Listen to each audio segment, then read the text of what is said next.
you need 35 PDUs.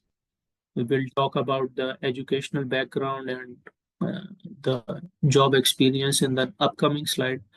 The third requirement that is mandatory is to have the 35 PDU, which you will be getting from my side since you are part of this training. So by the end of this training, yeah, this part is covered. You need 35 PDUs as a mandatory requirement. Then you submit your application to PMI. Okay. For application part, I'll be guiding you, so no need to worry about this. Once you submit your application, so PMI reviews your application. They see how you have described your projects, and then they take their decision. Majority of almost 95% or more applications are approved without any audit. But in case the audit happens, so then you need to provide some additional documentation to PMI. But anyways, once your application is approved, only then you can schedule your exam. And after application approval, you have 1 year timeline or time frame available in which you can book your exam. So this is what I always recommend, that as soon as you complete the training, this training part, what I would recommend to you as well, that you book your exam date, because that will force you to start studying. Uh, Otherwise, if you do not have a target in mind, you do not have a target exam date in mind, so that may lead to some procrastination. You may get lazy, and your overall preparation time will increase. And this is what, believe me, happens with 80 to 85% people. They attend the sessions, and then uh, they somehow uh, cannot find the time to study, to prepare themselves, and ultimately, even if they give the exam, so that takes them 6 to 8 months or maybe more time than this. So this is why I request everyone, or I recommend all of my students to please uh, book your exam date, submit your application as soon as we are done with the session, and do not try to drag it more than maybe 2 3 months. 2 3 months are more than enough to prepare and give your exam. I've So once already, you I've already uh, scheduled my exam, which is on March 20th. Actually, I did it like 6 or 7 months ago. Then I okay, rescheduled it because it was just, I couldn't have time. So okay, now I'm in a bit of a, you know, I don't have enough time. So this is the, I think the timing is just right. As soon as I'm done with this training with yours, I'll have enough time to kind of revise some of the things, and then, March 20 is just around the corner. So yeah, yeah. Yeah, that's good that you have a date, and inshallah, I'll make sure that you cross the line. We will keep talking about it, how to prepare and how to approach the things. Okay. inshallah. Okay. So once you schedule the exam, if you pass it, so now you become a PMP certified, and to keep or to maintain your certification, you need to have, because PMP certification is valid for 3 years. So every 3 years you need to renew it, and renewal comes in when you earn 60 PDUs.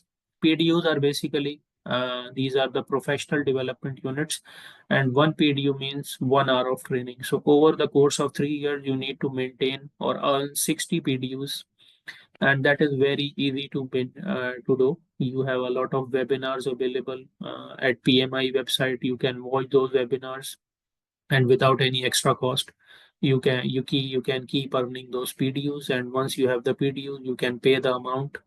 Maybe it is $30 to $40 to PMI, and you get your certification renewed for the next 3 years. And in case your application goes into audit, so then PMI will ask you to share or provide proof of your education, proof of your PDUs, the certificate, and they will ask you to give some references, the names and the emails of persons who can verify the projects that you have mentioned in your application. So everything is digital now. No need to send anything physically to PMI. You just need to upload the your educational document, your PDU certificate that I will be giving you, and for reference part, PMI will will give you a form.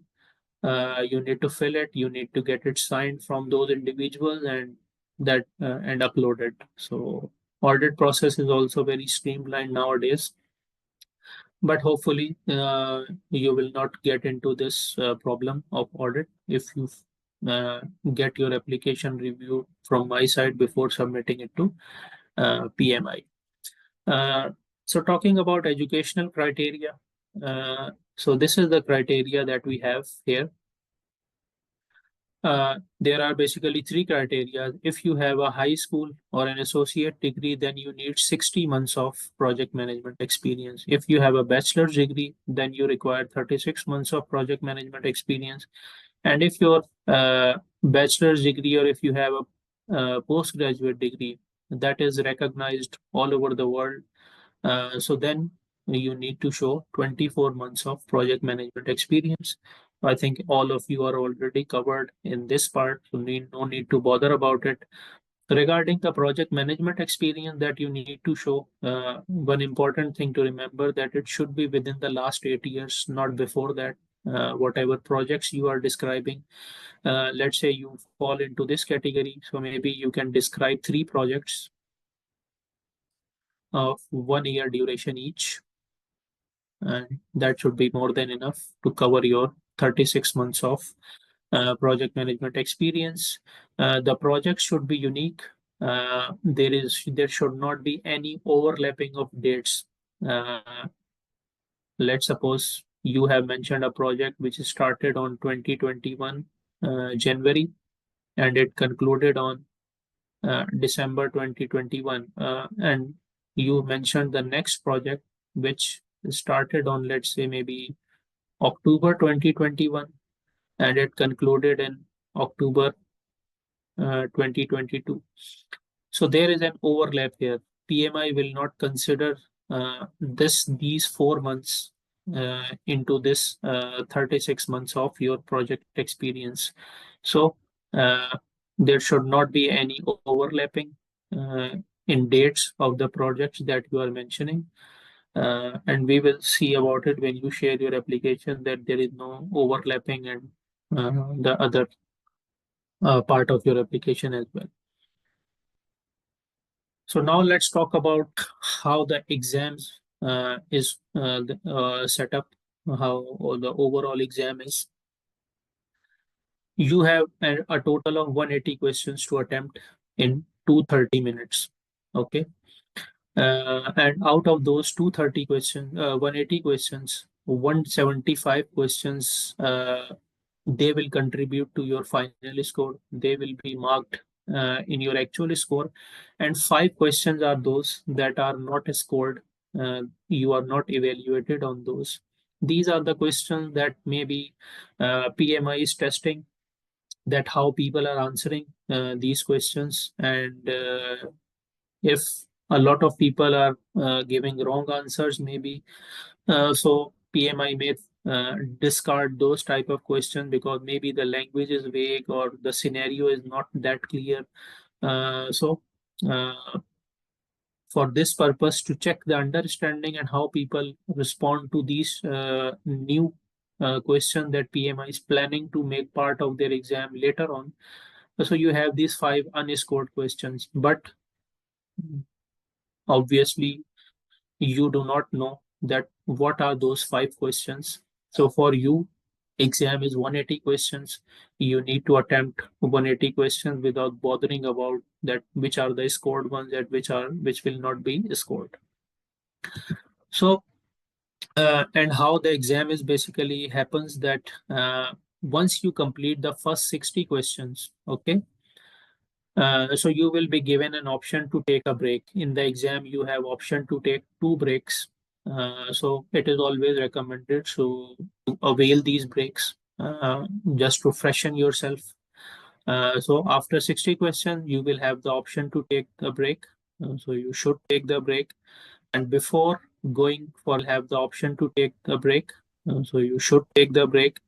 And before going for break, you need to make sure that the 60 questions that you have answered, you review their answers. In case you have marked any question to review later, make sure that you review them, you submit your answer, because after the break you will not be able to go back to these 60 questions. Okay, so this is, you need to remember that before the break, whatever questions you submit, they are gone.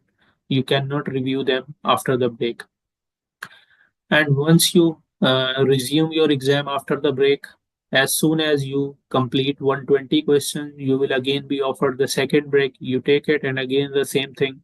Review the answer and before submitting it.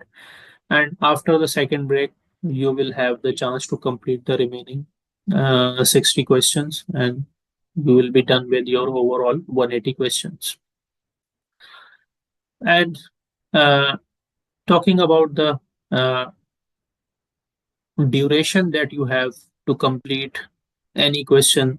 So you have 230 minutes to complete 180 questions. So it means approximately you have around 76 seconds to answer one question. This may seem a very limited or very short time, and that is why, or that is where the practice questions come into play. Uh, And that is why I said earlier that apart from these online sessions, attempting the practice questions is extremely important, because this will uh, bring you into that practice mode where you will be able to understand the scenario, look into the options, and then selecting the best option among the given ones within this limited time period. And this will only come with practice. And that is why I have structured my course in such a way that whatever topic we cover, uh, you attempt the quizzes related to that topic. So that will not only enhance your understanding about the topic, but it will also, from day one, you will uh, start practicing and coming into the exam mode.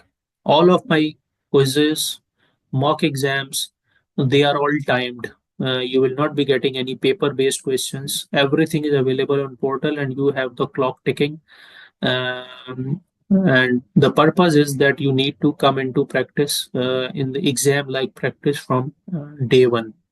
So if you start practicing it like this, so gradually, slowly and gradually, you will start understanding how to approach questions, how to approach scenarios, and how to apply the mindset. Okay. Uh, Now let's talk about how the exam is distributed. Basically, PMP exam is distributed into three different domains. The first one is people domain, which is all about leading and manage project teams and your stakeholders in an effective manner. So 42% of exam questions, they cover people related scenarios. Okay. 50% of exam questions are about processes, the actual project management, the different aspects, technical aspects of project management like scope, schedule, risk, quality, budgeting, uh, procurement, team management. So all these things, the processes related thing, that covers your 50% of your exam questions, and 8% scenarios or questions come from the business environment, that how business environment impacts your project, and what impact project bring to you, bring into the organization. uh, so this is how the exam is set up into these three uh, domains of the PMP curriculum.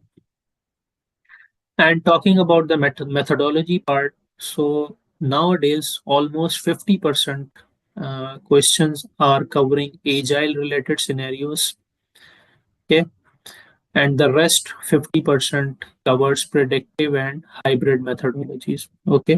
And this is how we will be covering the content that we will talk about predictive, agile as we go along, so that we have the understanding of both scenarios as we go into the training modules. Okay, so uh, let's take a deeper look into what these domains are all about. Obviously, we will talking about these things when we go into the topic-wise things. So, what people domain basically covers?